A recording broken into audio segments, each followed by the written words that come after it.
Maintenant que nous savons écrire les structures de Lewis et prédire la géométrie des molécules, intéressons-nous à la polarité des molécules en utilisant ce qu'on appelle le moment dipolaire.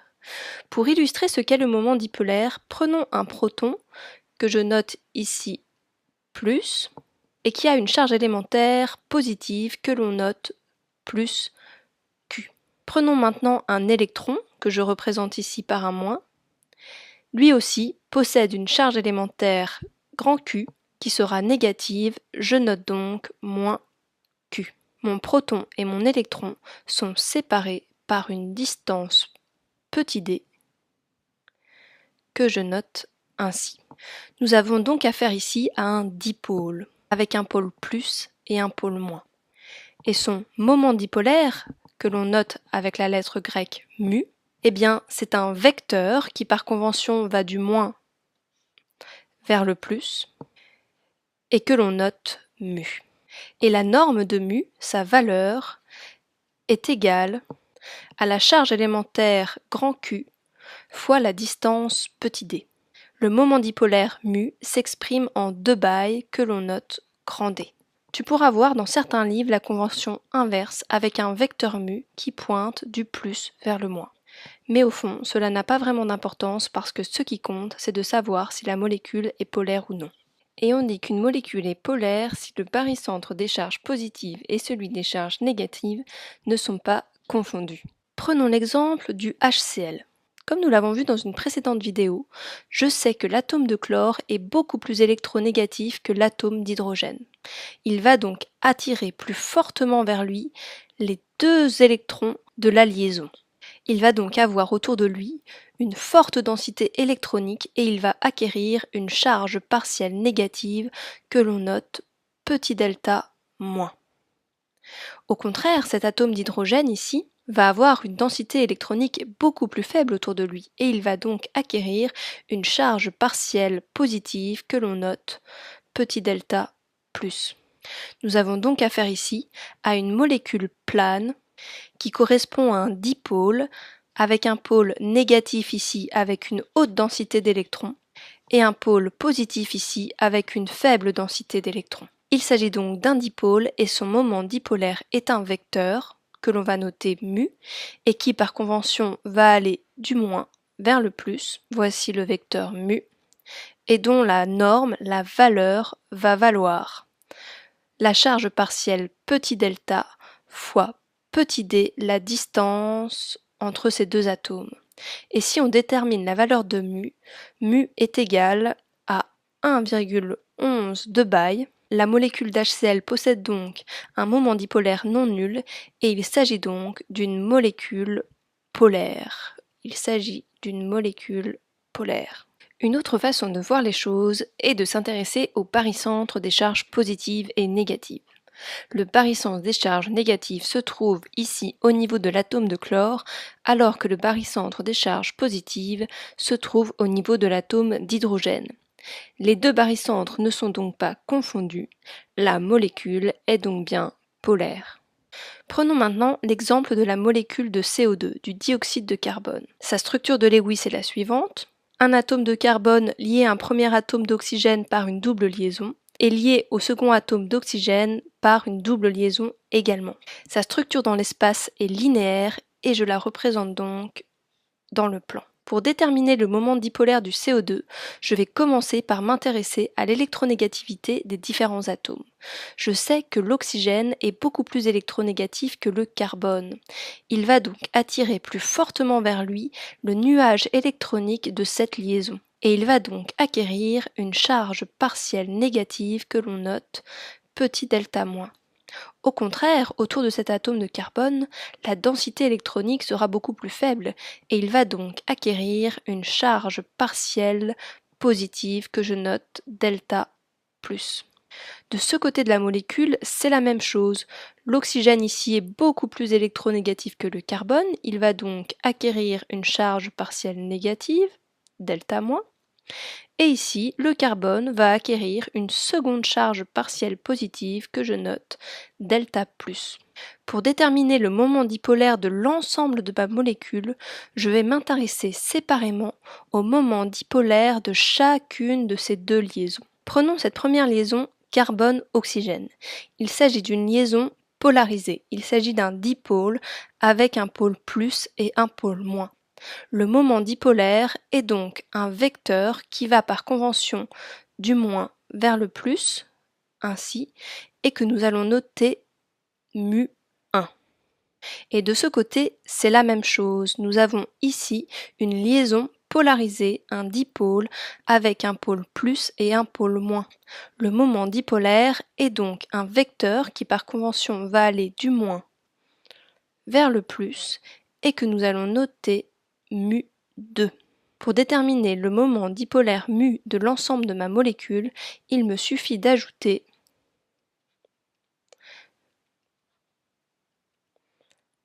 mu1 plus mu2.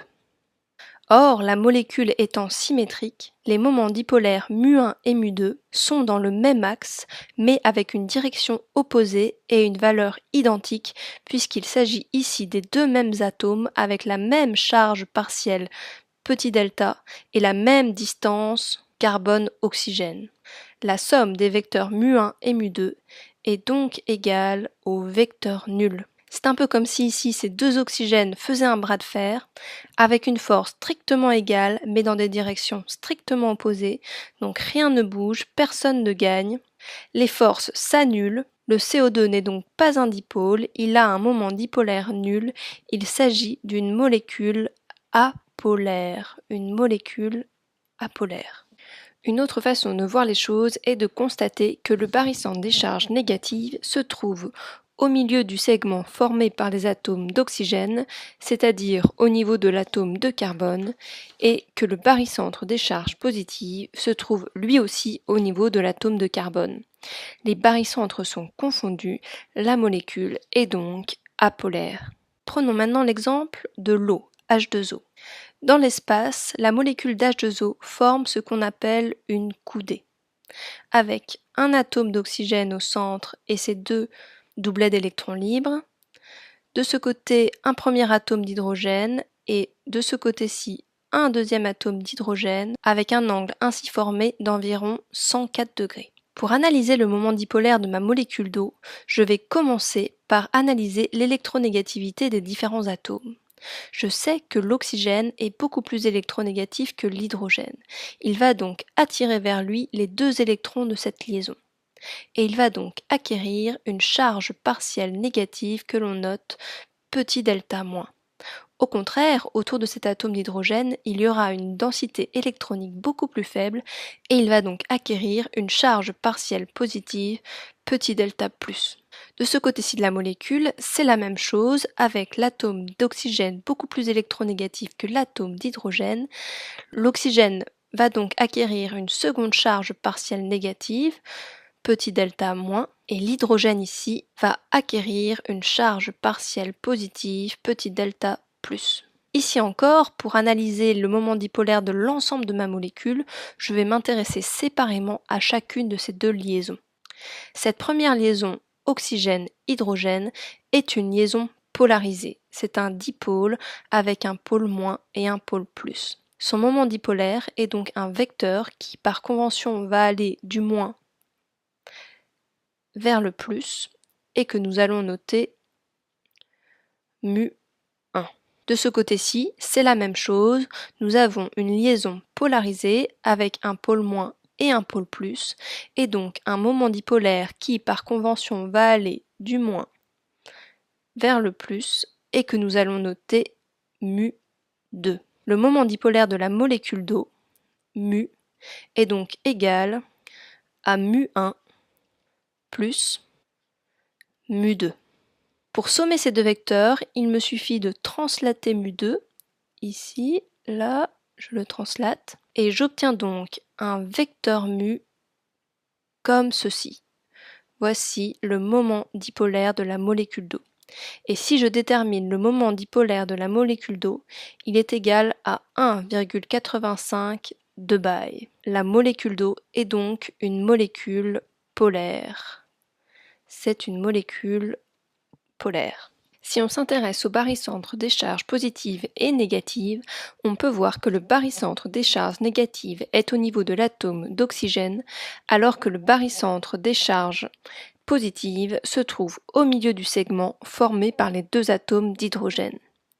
Ces deux barycentres ne sont donc pas confondus, la molécule est donc bien polaire. Prenons maintenant l'exemple du CCl4, le tétrachlorométhane ou tétrachlorure de carbone. Sa formule de Lewis est la suivante, un atome de carbone lié à 4 atomes de chlore, et sa structure dans l'espace est tétraédrique, ce qui signifie que ce chlore et ce chlore et ce carbone sont dans le même plan.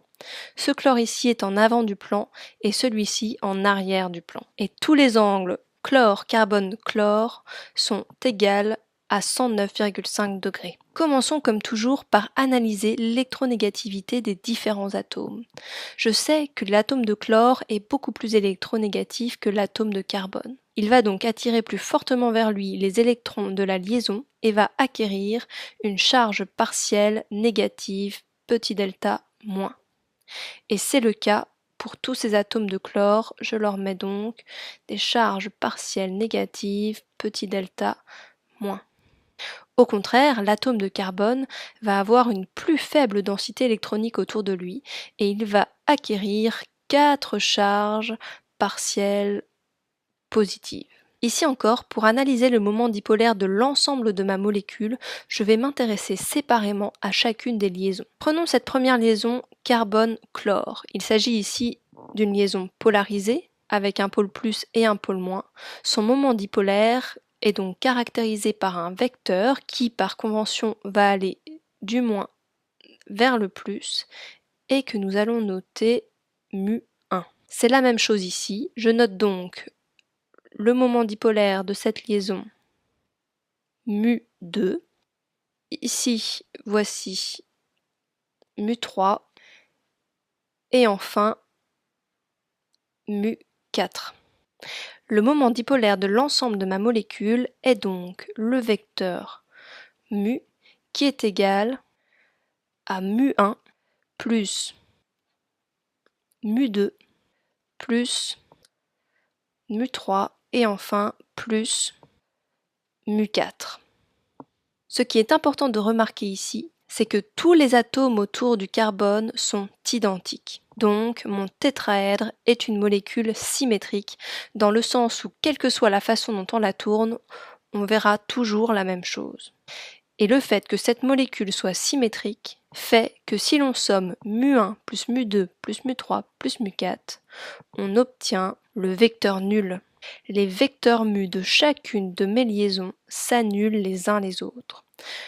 Le CCl4 est donc une molécule apolaire. En termes de barycentre des charges, on peut voir que le barycentre des charges négatives se trouve au centre du tétraèdre formé par les 4 atomes de chlore, c'est-à-dire au niveau de l'atome de carbone, et le barycentre des charges positives se situe lui également au niveau de l'atome de carbone, donc les deux barycentres sont confondus et la molécule est donc bien apolaire. Prenons maintenant un dernier exemple en remplaçant cet atome de chlore par un hydrogène.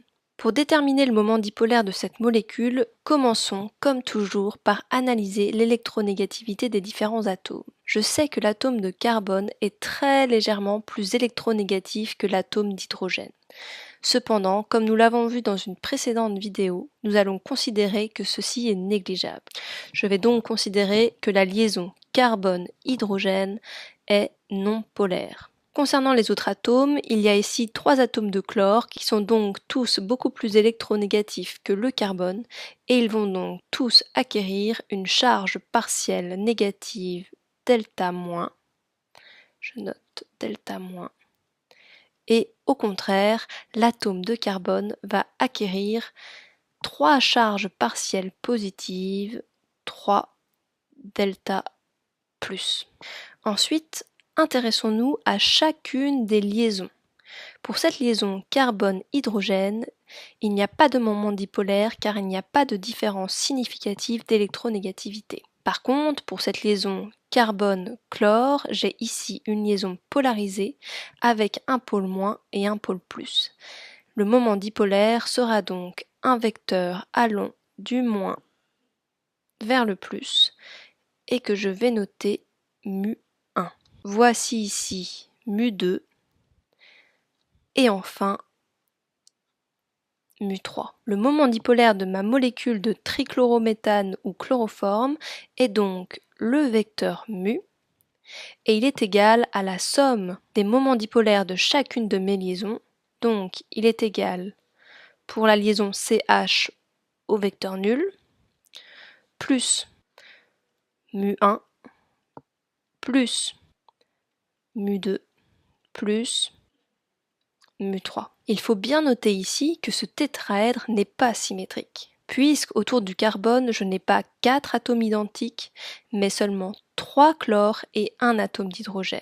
La somme de mu1 plus mu2 plus mu3 va donc être ce vecteur mu qui pointe ici vers le haut, et si je détermine la valeur de mu pour ma molécule de chloroforme, eh bien c'est égal à 1,01 de Baye. La molécule de chloroforme ou de trichlorométhane est donc une molécule polaire. Une molécule polaire. En termes de barycentre des charges, on peut voir que le barycentre des charges négatives se situe au centre du triangle formé par les 3 atomes de chlore.